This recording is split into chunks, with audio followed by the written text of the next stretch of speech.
Bonjour, bienvenue à toutes dans ce nouvel épisode de Freaky Friday. Aujourd'hui, je vais vous parler lignée familiale et comment on peut se libérer, se couper de cet héritage énergétique ou karmique, appelez-le comme vous souhaitez, qui nous vient des générations avant nous. Alors les lignées familiales, je fais référence à nos ancêtres, à tous ceux qui nous ont précédés. C'est un peu comme notre arbre généalogique énergétique. Je suis Sophie, fille de, elle-même fille de, etc. etc. Et ce qu'il faut voir, c'est que les lignées familiales, euh, quand on, quand on l'aborde d'un point de vue, on va dire, plus mystique ou spirituel, vraiment c'est important de prendre en considération que ce n'est pas seulement peut-être les 2, 3, 4 générations avant nous, mais ça peut remonter vraiment très loin. Cet héritage, c'est un peu une ADN énergétique voilà, qui serait passée de génération en génération. Donc ces lignées familiales, vraiment appréhender notre histoire, d'où on vient et tout ce qui nous a été transmis consciemment ou inconsciemment par les personnes avant nous dans notre famille. Alors pourquoi se libérer de ces lignées familiales ou pourquoi libérer tout simplement ces lignées familiales? C'est un héritage. Et quand on fait référence aux lignées familiales et vraiment à cette partie énergétique, il y a clairement du bon, mais il y a aussi très clairement du moins bon. Et l'idée vraiment, c'est de se dire, cette libération, elle permet de se défaire de tout ce qu'on ne veut pas de cet héritage. Qu'on ne veut pas, et peut-être d'ailleurs, je pense à ça à l'instant, mais cet héritage dont même nos ancêtres ne voulaient pas, mais desquels peut-être ils n'ont pas réussi eux à se libérer ou à couper. Euh, dans cet héritage, on va retrouver des choses comme des schémas répétitifs, typiquement des maladies, voilà, qu'on se transmet comme ça un peu de génération en génération en se disant bah, de toute façon c'est héréditaire, c'est dans l'ADN, on n'y peut rien, etc. Ça peut être typiquement des morts, des suicides. Euh, on observe que bah, très souvent quand il y a ce schéma suicidaire, dans une même famille, c'est les mêmes moyens qui sont employés. Dans ces schémas répétitifs, on va trouver, alors bien sûr, hein, des traits de caractère, de personnalité, une vision des choses, de la vie.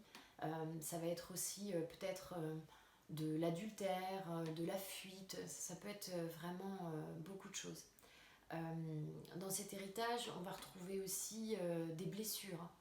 Euh, Typiquement des blessures de rejet, d'abandon, de manque d'amour. Il peut y avoir des blocages aussi, typiquement par rapport à l'argent. Voilà. Comment on peut accueillir l'abondance dans sa vie quand on a grandi dans une très grande pauvreté, avec ce sentiment peut-être de ne pas mériter, de ne pas être assez, ce sentiment d'insuffisance. Très souvent, c'est quelque chose qui ressort, d'impuissance face aux circonstances, euh, des blocages, j'en parlais juste avant, mais effectivement par rapport à l'amour, accueillir l'amour, être euh, digne, entre guillemets, d'être aimé, voilà. C'est des choses qu'on retrouve très souvent. Alors évidemment, il y a aussi tout ce qui est traumas divers et variés. Je vous laisse imaginer, je ne vais pas rentrer dans le détail. Il n'y a pas besoin de remonter très loin dans notre histoire pour imaginer nos parents, nos grands-parents et tout ce qu'ils ont pu vivre de traumatique. Et enfin, parce que c'est quand même ce qui nous intéresse majoritairement aujourd'hui, dans le cadre de la maternité, cette notion de lignée, et notamment de lignée de femmes, est vraiment très importante. On va retrouver par exemple ces schémas répétitifs de césarienne. Voilà, d'une femme qui va accoucher par césarienne, elle-même née par césarienne, sa mère étant née par césarienne, et on remonte, etc. Ça peut être la même chose par rapport à, je ne sais pas, des fausses couches à répétition, des deuils d'enfants. Alors, ça peut être aussi des choses extrêmement positives, mais l'idée c'est que effectivement, si on veut libérer ou se libérer de quelque chose dans notre lignée, en général, on veut se libérer voilà, des aspects vraiment pas positifs. donc voilà, bien sûr, si vous avez une lignée de femmes puissantes, souveraines, qui accouchent dans son pouvoir, dans la confiance, c'est quelque chose bien sûr que vous voulez garder et que vous garderez bien sûr en vous. Mais c'est pas toujours le cas, et c'est là où ça devient intéressant de faire ce travail pendant la période de maternité.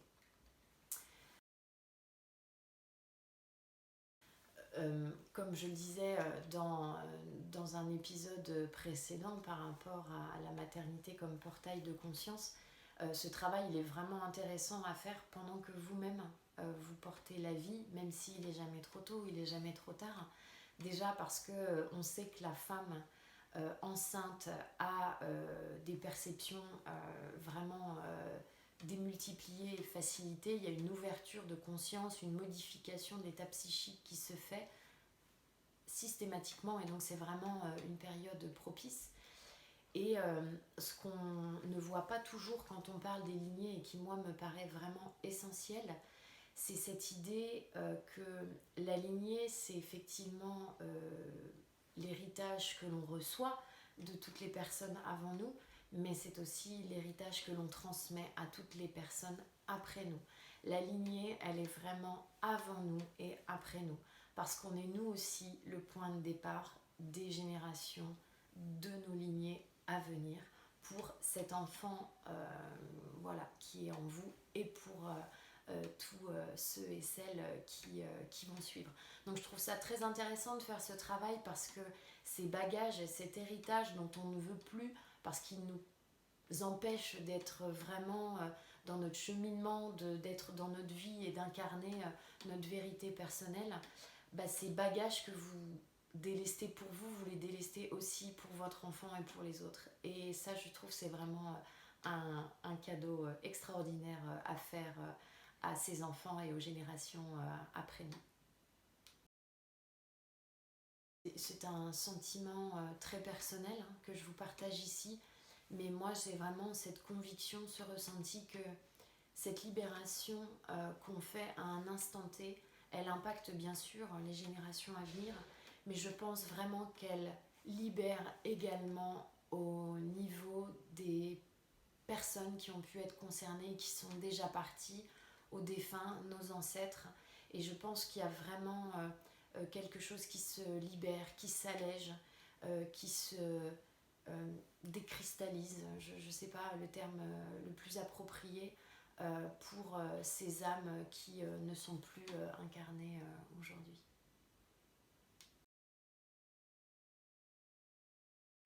Alors, vous allez me dire, Sophie, super, mais comment on fait comment, comment on libère ces lignées, comment on se libère de ces lignées? J'ai envie de dire, bah, il suffit de demander. C'est aussi simple que ça. Moi, j'ai vraiment à cœur dans ces vidéos de partager avec vous cette idée qui pour moi est fondamentale, que c'est pas parce qu'on fait des choses importantes, profondes, qui vraiment vont chercher bien au-delà de ce qu'on voit, de ce qu'on touche, de ce qu'on peut même penser. Ça ne veut pas dire que c'est compliqué. Ça ne veut pas dire que, comme une psychanalyse, ça va prendre 10 ans. Vraiment, je vous invite à accueillir l'idée que ça peut être très simple, ça peut être très fluide. Alors, quand on veut faire ce travail de libération, si on sent qu'il y a un passif, qu'il y a un héritage lourd, pesant et vraiment que vous ressentez de gros blocages aujourd'hui dans votre maternité, dans votre grossesse, dans votre parentalité liés à ça, peut-être pour une première approche, je vous conseillerais d'être accompagné de quelqu'un, d'être entouré pour pouvoir être accueilli quand vous revenez de ça et pour pouvoir le partager dans un espace vraiment bienveillant, non jugeant et vraiment sécuritaire pour vous. Alors vous pouvez faire des tas de choses, hein. Vous pouvez faire de la communication quantique ou intuitive, vous pouvez faire de la kinésiologie, vous pouvez faire du chamanisme, vous pouvez faire appel à toutes sortes de thérapeutes voilà, qui vous parlent et vraiment avec qui vous vous sentez en confiance. Mais c'est possible aussi de le faire seul. Si vous le faites seul, ça peut être aussi très simplement dans le cadre d'une méditation, d'une visualisation. Encore une fois, c'est pas quelque chose que moi je propose ici sur YouTube parce que c'est vraiment quelque chose qui à mes yeux est très personnel, qui se fait vraiment en relation directe de un à un. Et il y a vraiment ce besoin d'accueillir, de recevoir la personne dans son intimité, dans son individualité. Mais c'est tout à fait possible de le faire, voilà, juste avec une méditation, une visualisation aussi, ça m'est arrivé de le faire. Après, si vraiment vous avez envie de vous lancer en solo, je vous propose là un rituel très simple que vous pouvez mettre en place et voilà, qui d'expérience moi a été juste vraiment très puissant. Donc je vous partage ça avec plaisir. Alors, si vous souhaitez donc faire ce travail de libération vous-même, je vous propose ici un rituel très simple qui m'a été transmis dans le cadre de ma formation de Quantique Doula. Je suis convaincue de la force et de la puissance du rituel, de vraiment sacraliser, honorer ces instants, si on porte un peu un regard sur nos vies, il y a quand même énormément de choses qu'on fait de manière pas vraiment présente, pas vraiment en conscience, un peu expéditive, etc. Je vous invite vraiment à inviter la ritualisation dans vos vies. C'est vraiment quelque chose de très porteur. Et donc ici, je vais vous parler d'un rituel de libération qui se fait avec la lune. Que j'ai expérimenté, donc bien sûr moi-même, je vous en parle juste après. L'idée c'est de prendre, alors moi j'ai une pierre, c'est une obsidienne, mais ça peut être un objet, un symbole, peu importe, quelque chose qui vous parle, qui vous appelle vraiment par rapport à la libération de cette lignée. Donc moi c'est une pierre d'obsidienne noire. Vous allez donc le premier temps à la nouvelle lune prendre cet objet avec vous et aller idéalement en extérieur si vous avez un jardin, un petit coin, etc. Après, si vous avez juste une fenêtre ou un balcon, voilà, ça marche aussi. Mais n'hésitez pas vraiment à aller en pleine nature, même si c'est pas chez vous. L'idée, c'est que à la nouvelle lune, vous allez confier, vous allez déposer dans votre pierre, dans votre objet, euh, toutes les peurs, tous les blocages, les traumas, tout ce qui vous empêche aujourd'hui peut-être de vivre la grossesse que vous souhaitez ou de vous projeter dans la naissance, dans une naissance apaisée, sereine, confiante.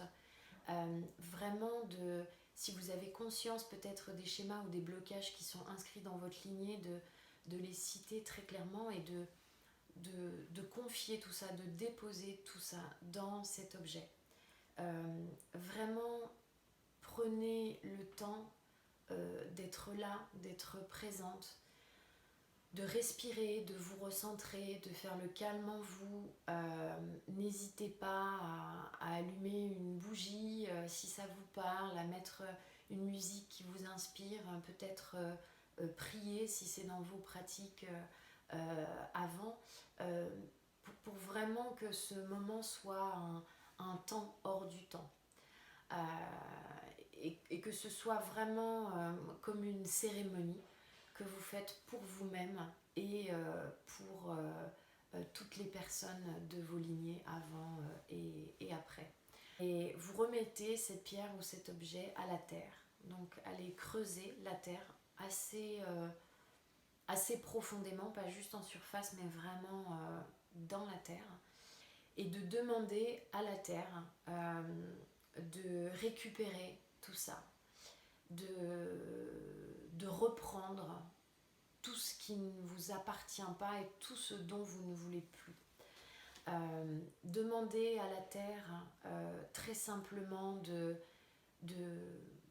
récupérer, de guérir, de libérer, de transmuter, de dissoudre, de magnifier, peu importe, les mots qui vous parlent, vraiment les termes, même si ça ne fait pas sens comme ça, laissez venir et voilà, faites-vous confiance par rapport à ça et de demander donc à la terre de récupérer, de transformer ça et de libérer tout ce qui a besoin de l'être pour vous et pour vos lignées. Quand vous déposez donc cette pierre en terre, vous la recouvrez ensuite complètement. Personnellement, je laisse toujours une bougie allumée à l'endroit où j'ai enterré ma pierre et que je laisse brûler jusqu'à ce qu'elle s'éteigne naturellement. Et ça me permet aussi de retrouver ma pierre facilement pour la deuxième partie du rituel. Alors, par rapport à cette première partie, donc où on dépose tout ce qu'on souhaite libérer à la nouvelle lune, je voulais vous partager une expérience très personnelle qui s'est passée quand j'étais enceinte d'une de mes filles, où à une nouvelle lune, j'ai souhaité donc vraiment confier à cette pierre toutes les peurs résiduelles que je pouvais avoir vis-à-vis de l'accouchement et de sa naissance. Puisque donc je souhaitais, j'avais vraiment ce projet d'accoucher à domicile. Et voilà, et c'est un cheminement aussi. Et quand j'ai voulu confier à la pierre justement ces peurs résiduelles qu'il pouvait y avoir et vraiment pour être dans cette pleine confiance, et bien c'est finalement m'est venue l'idée de libérer ma lignée maternelle, mais du côté de mon grand-père maternel. Sans trop comprendre pourquoi sur le moment. Après, bon, sans surprise, il y a effectivement des choses à libérer par rapport aux deux guerres mondiales dans lesquelles mon grand-père a été directement impliqué, par rapport à beaucoup de souffrances, la fuite dans la partie libre de la France, etc. Mais il y a eu aussi beaucoup de deuil périnatal dans cette lignée-là. Et donc c'est ce qui a été, c'est ce qui est venu. Voilà. Et d'ailleurs c'est très marrant parce que cette partie justement sur des histoires d'enfants morts-nés ou très très jeunes, je l'ai appris seulement après par ma mère.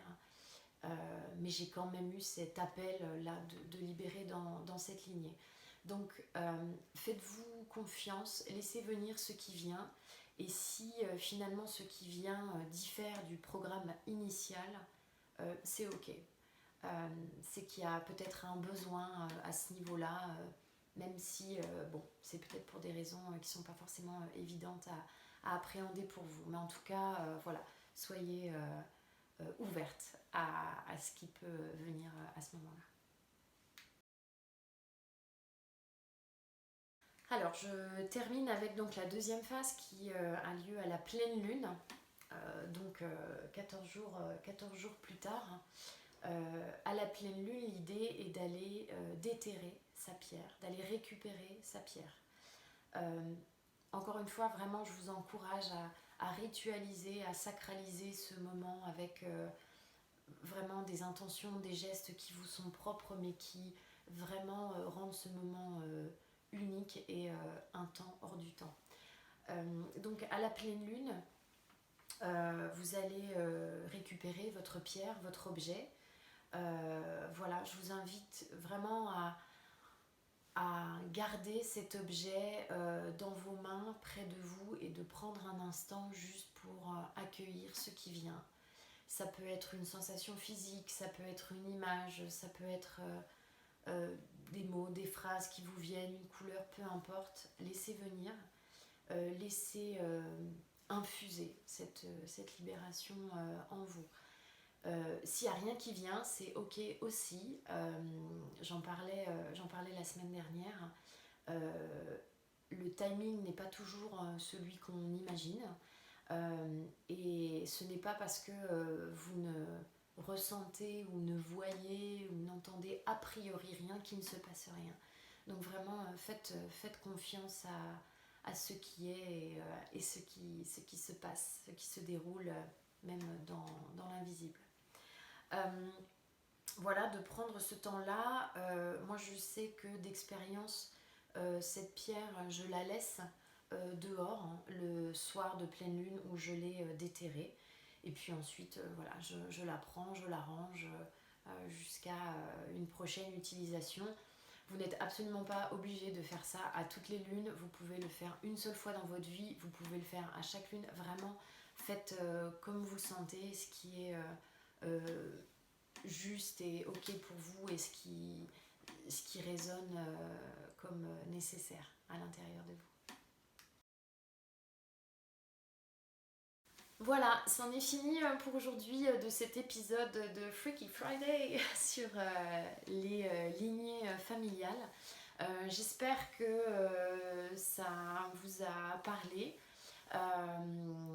que vous allez peut-être essayer des choses de votre côté, peut-être que vous l'avez déjà fait.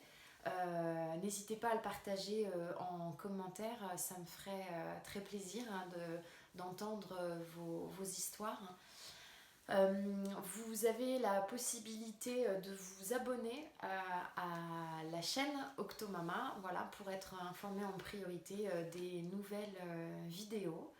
Quant à moi, je vous souhaite une belle fin de journée, de merveilleux enfantements et je vous dis à très bientôt.